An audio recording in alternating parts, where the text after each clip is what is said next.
যেই পীরের দরবারে কোরআন নেই, কোরআন চলে না, ওই দরবার যদি আমার বাবাও কায়েম করে আমিও দরবারে যাব না। হ্যাঁ পারবেন।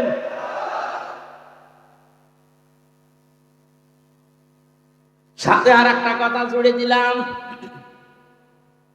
এদেশে রাজনৈতিক দল কতগুলো এখন, যেই দলে কোরআন নেই, কোরআনের কর্মসূচি নেই, ওই দলের প্রতিষ্ঠাতা যদি আমার বাবাও হয় ওই দলে আমি যাব না।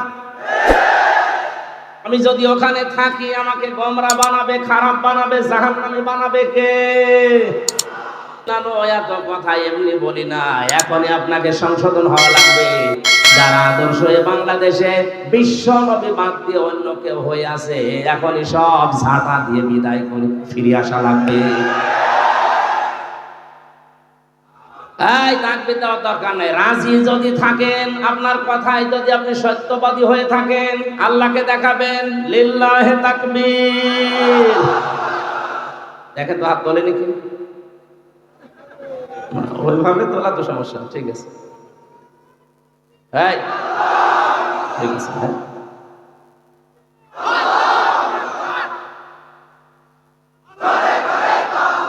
বন্ধ করুন ভাই।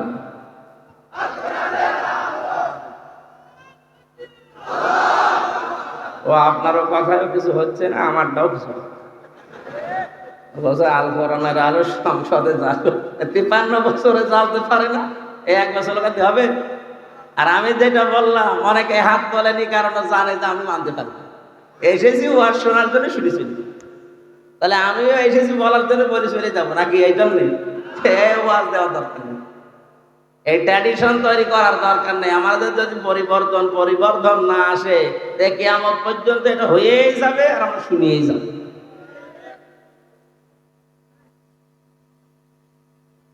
আর আমি কোরআন হাদিস পড়ে যতটুকু বাস্তবতা বুঝি, কোরআন শরীফের কথা যদি কারো মনের পরিবর্তন আনতে না পারে, ওর কপালে আর হেদায়েত বলে কিছু নেই।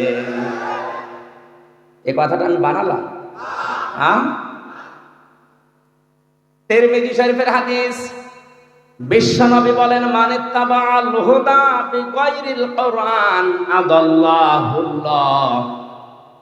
কোন মানুষ যদি কোরআনের কথা বাদ দিয়ে, কোরআনের নিয়ম নীতি বাদ দিয়ে পৃথিবীর কোন জায়গায় যায় যেখানে কোরআন নেই,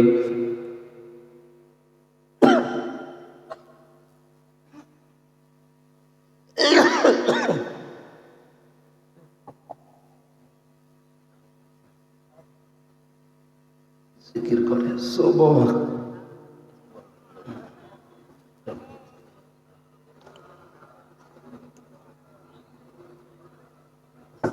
না সর্বদেশ একেবারে ঠান্ডা হয়ে গেছে।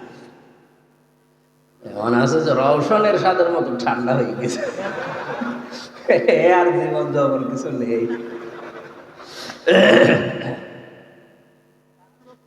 চাচা এর সাথে মরণের আগে শুনেছিলাম কি এর সাথে ওনারে যে বলছে চলেন হাসপাতালে, আপনি অসুস্থ, বলছে কই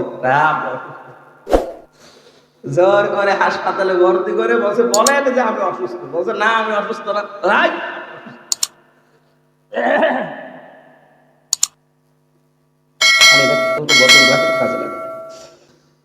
সিরাজগঞ্জবাসী হাদিসের শব্দের দিকে খেয়াল করেন।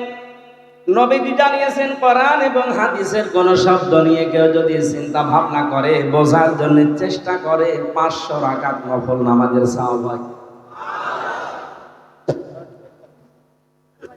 এখন দাঁড়িয়ে হয়তো 500 রাকাত নফল নামাজ আপনি পড়তে পারবেন না, কিন্তু এই হাদিসের কথাটা যদি বোঝার চেষ্টা করেন আর যদি মেনে নিতে পারেন, তো সোনায় সোহাগা, আল্লাহর কসম আপনার আমল নামায় বাড়ি যাওয়ার আগে 500 রাকাত নফল কবুল হওয়া নামাজের সওয়াব লেখা হয়ে যাবে। হাদিসের মূল কথা ছিল আদাল্লাহুল্লাহ। এই যে গ্রামার যারা জানে, মাওলানা কুদ্দুস সহ, আদাল্লাহ ইউদিল্লু বাবে ফাল থেকে এসেছে শব্দটা। যদি দল্লা ইয়াদিল্লু দিতেন তাহলে বাংলা অর্থ আসতো আপনি নিজেই নিজেকে গোমরা করে ফেলেছেন। আদাল্লাহ শব্দটা আসার কারণে বাংলা অর্থ দাঁড়িয়েছে আপনি হয়তো ভালো হওয়ার নিয়তে কোনো জায়গায় গিয়েছিলেন, কিন্তু কোরআনে কারীম সেখানে ছিল না। দিয়ে বলছে, হ্যাঁ নবী, আপনাকে বলছি এই দুনিয়ায় লড়াই সংগ্রাম যদি করতে যান, আমি আল্লাহ বলছি জাহিদিল কুফার, বলেন আল্লাহু আকবার। দুনিয়ায় যারা কাফের, এদের বিরুদ্ধে আপনি কলম ধরেন, অস্ত্র ধরেন, এই জমিনের ময়দানে এদের বিরুদ্ধে আপনি লড়াই করেন। কথাকার আরো জোরে বলেন।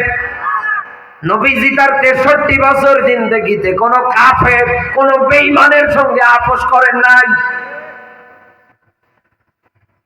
মার জুলুম নির্যাতন সহ্য করেছে, সাহাবীদের আত্মত্যাগ, এত হামলা, এত মামলা, শিয়াবে আবু তালিবের 3.5 বছর জেল।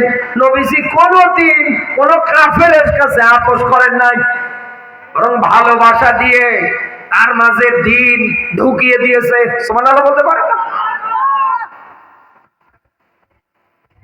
আল্লাহর নবী, বিশ্ব নবী মুহাম্মদুর রাসূলুল্লাহ সাল্লাল্লাহু আলাইহি ওয়াসাল্লাম 3 দিনের না খাওয়া শরীর নিয়ে ফাতেমাতুজ জোহরার বাড়ির দিকে রওনা দিলেন। ফাতেমাতুজ জোহরার বাড়ির দরজার সামনে দাঁড়িয়ে তাকিয়ে দেখছে হাসান আর হোসাইন খিদার যন্ত্রণায় মাটির মধ্যে গড়াগড়ি দেয়। আল্লাহর নবী দৃশ্য দেখলেন, জিজ্ঞাসা করলেন, মা আর হাসান আর হোসাইন, তোমরা কেন এভাবে মাটিতে গড়াগড়ি দাও? ডাক দিয়ে বলছে, বাবা, বাড়িতে খাবার মতো কিছু নেই, ক্ষুধার যন্ত্রণা সহ্য করতে না পেরে হাসান আর হোসাইন এইভাবে মাটিতে গড়াগড়ি দেয়। অথচ রাসূল 3 দিনের ক্ষুধার্ত শরীর নিয়ে এসেছে ফাতেমাতুজ জোহরার দরজায়। আল্লাহর নবী চিন্তা করলেন, দেখি কোন একটা উপায় বের করা যায় কিনা। এই পৃথিবীতে আদম থেকে শুরু করে বিশ্ব নবী পর্যন্ত যত নবী রাসূল আল্লাহ দুনিয়ায় পাঠিয়েছিলেন, কারো জন্য মানুষের দাঁড়ে দাঁড়ে হাত পেতে ভিক্ষা করে খাওয়া যায় ছিল না। আল্লাহ হারাম করে দিয়েছিলেন। নবীজি এক ইহুদির বাগানে যাওয়ার পরে ডাক দিয়ে বলছে, ইহুদি, তোমার তো বাগানে খেজুর দেখা যায়, আমি তোমার এই বাগানের মধ্যে কাজ করতে চাই, বিনিময় তুমি আমারে কিছু খেজুর দিও। ইহুদি ডাক দিয়ে বলছে, মুহাম্মদ, ওই যে কূপ দেখো, ওই কূপ থেকে বালতি ফেলিয়ে পানি ওঠাবা, 1 বালতি পানি ওঠাবা, বিনিময়ে আমি তোমার একটা করে খেজুর দেব। নবীজি রাজি হয়ে গেলেন। রশি ধরে বালতিটা কূপে ফেলালেন। কয়েক বালতি পানি ওঠানোর পরে বিশ্ব নবী মুহাম্মদুর রাসূলুল্লাহ সাল্লাল্লাহু আলাইহি ওয়াসাল্লাম যে রশিটা ধরেছেন, এই রশিটা ছিঁড়ে সঙ্গে সঙ্গে বালতিটা কূপের মধ্যে পড়েছে। আল্লাহর নবী মুহাম্মদুর রাসূলুল্লাহ থমকে গেলে ইহুদি দৃশ্য দেখার সঙ্গে সঙ্গে এক দৌড় দিয়ে এসে বিশ্ব নবীর গাল মোবারকে একটা থাপ্পড় বসালেন। আখেরি জামানার পয়গম্বর, যার শরীরে মশা মাছি পর্যন্ত বসতো না, আমার আল্লাহ যাকে এত পছন্দ করতেন, এত ভালোবাসতেন, বিশ্ব নবী যখন থাপ্পড় খেলেন, নবীজি সঙ্গে সঙ্গে ইহুদির হাতটা 2 হাত দিয়ে চেপে ধরলেন। চেপে ধরার পরে হাতে আদর করতে লাগলেন, চুম্বন করতে লাগলেন। বিশ্ব নবী ভালোবাসা দেখাতে লাগলেন আর চোখ থেকে পানি জড়ালে। ডাক দিয়ে বলতে লাগলেন, ইহুদি, তুমি আমার গালের মধ্যে থাপ্পড় মেরেছো। 3 দিনের ক্ষুধার্ত শরীর আমার, 3 দিন যাবত আমার পেটে কোনো খাবার যায় না। গিয়েছিলাম মেয়ের দরজায়, ওই জায়গা গিয়ে দেখছি আমার নাতিগুলো মাটিতে গড়াগড়ি দিচ্ছে খিদার যন্ত্রণায়। আমার ফাতেমা কান্না করে, আমার এই গালের গোশতগুলো পর্যন্ত বসে গিয়েছে খাবার না পেয়ে। তুমি আমার গালে মেয়ে ব্যথা পেয়েছো তোমার এই নরম হাতে, আমি নবী এই জন্যেই তোমার হাতটা মালিশ করে দিচ্ছি। লোকটা বুঝতে পারলেন সে অন্যায় করে ফেলেছে। দুনিয়ার কোন মানুষের চরিত্র এরকম হতে পারে না। ইনি আখেরি জামানার পয়গম্বর বিশ্ব নবী মুহাম্মদুর রাসূলুল্লাহ। সঙ্গে সঙ্গে ইহুদি কালমা পড়ে মুসলমান হয়ে গেলেন। ও সিরাজগঞ্জবাসী, এই দুনিয়ার ময়দানে আপনাকে কেউ যদি গালি দেয়, আপনি তার গালির জবাবে গালি দেবেন না, আপনি নীরবতা পালন করেন। আপনাকে নিয়ে কেউ যদি সমালোচনা করে আপনি জবাব দিতে যাবেন না। হাসান বসরি রহমতুল্লাহ আলাইহি বলেছেন, এই দুনিয়ায় গীবত সমালোচনাটা হচ্ছে হাদিয়া। এই দুনিয়ায় আপনি যদি কারো সমালোচনা করেন, কারো গীবত করেন, কাউকে নিয়ে যদি পরনিন্দা করেন, আপনার জীবনের যত ভালো আমল সব ওই লোকটার জীবনে চলে যাবে।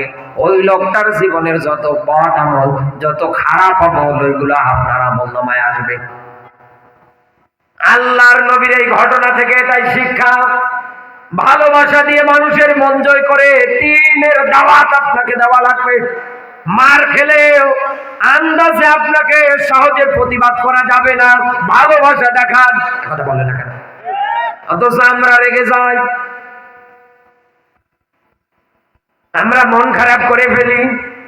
এই জমিনের ময়দানে দিন প্রতিষ্ঠা এমনি হয় না, এই জমিনের ময়দানে দিনের আলো এমনি আসে না।